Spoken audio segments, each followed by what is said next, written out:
Hello, this is Tony Heller from RealClimateScience.com, setting the record straight about climate. The climate child savior has spoken.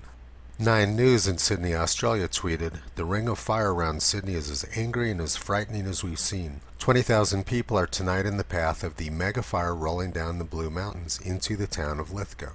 And Greta Thunberg responded, "Not even catastrophes like these seem to bring any political action. How is this possible? Because we still fail to make the connection between the climate crisis and increased extreme weather events and nature disasters like the Australia fires. That's what has to change now." Greta is one angry and demanding child.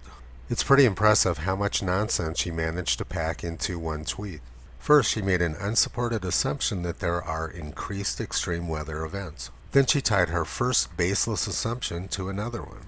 Greta believes that there is a climate crisis. And her most ridiculous belief is that bad weather can be controlled by political action.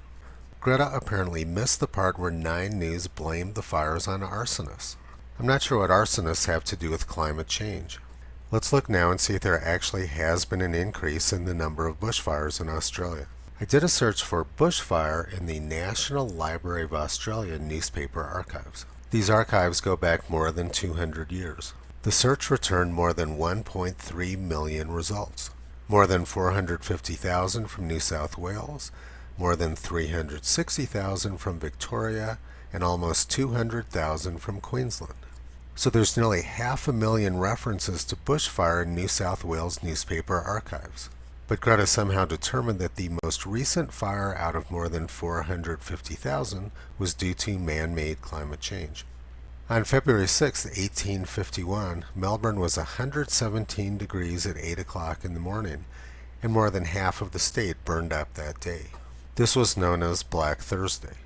On January 23, 1906, almost the entire state of Victoria was ablaze. This was known as Black Tuesday. Greta doesn't seem to know about Black Thursday or Black Tuesday, and she also doesn't seem to remember January 1939. Here's an article from the Mail in Adelaide dated January 16, 1943. Remember January 1939. It is recalled that the Mail for January 14, 1939 recorded a cool change of 99.6 degrees following South Australia's all-time high of 117.7 2 days previously after a week of record-breaking heat. Headlines told of the death of a child and 750,000 pounds worth of damage in hills and southeast bushfires, and of a trail of death and desolation from fires in the eastern states. And here is the front page from the Argus in Melbourne on January 9, 1939. They reported a temperature of 109.6 degrees and bushfires ravaging the country. Bushfires ravaged wide area, 43 houses burned. Yesterday was Victoria's Black Sunday. Destructive bushfires swept the greater part of the state, threatening life, destroying homes, fences, orchards, haystacks, and laying waste vast tracts of timber and grasslands. And here's what the Mail in Adelaide had to say on Saturday, January 14, 1939. 5 million bushfire damage in 3 states. Victorian death roll reaches 64. Victorian fires leave trail of death and misery. Greta believes that the current bushfires are due to an increase in carbon dioxide in the atmosphere.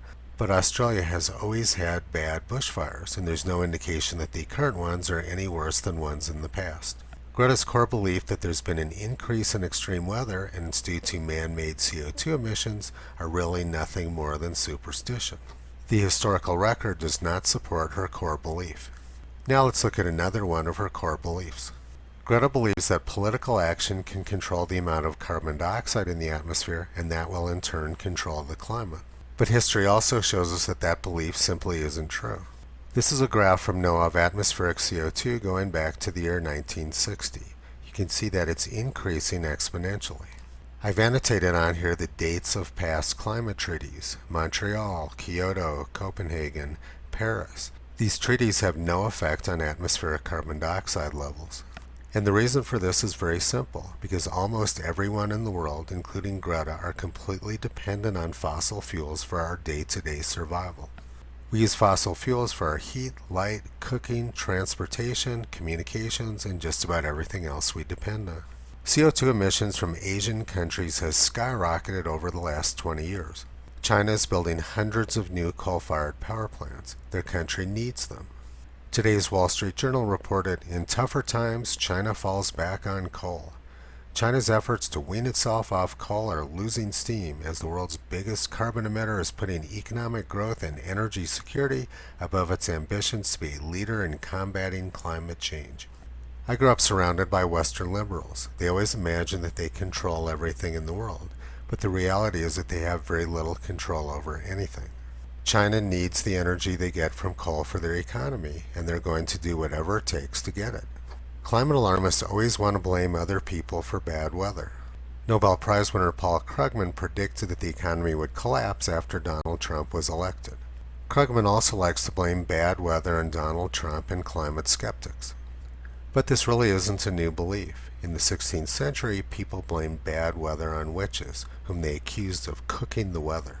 15,000 people were burned at the stake over a widespread belief that the weather was getting more extreme and that it was these women's fault. The 16th century belief was very similar to what's currently believed by people like Greta and Paul Krugman. Here in America, 18 people were put to death after the Salem witch trials. They were accused by a child and convicted by a panel of Harvard-educated judges. It's pretty clear that many people haven't really advanced since the 16th century because they're doing the same thing now. Here's some pictures of the Child Saviour with a couple of her friends. Like Greta, Leo DiCaprio also spoke to the UN as a climate change expert.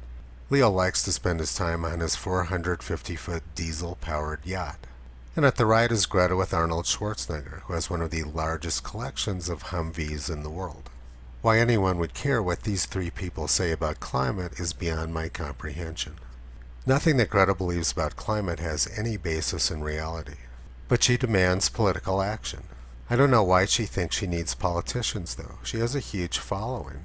Why doesn't Greta simply give up using fossil fuels and tell her followers to do the same?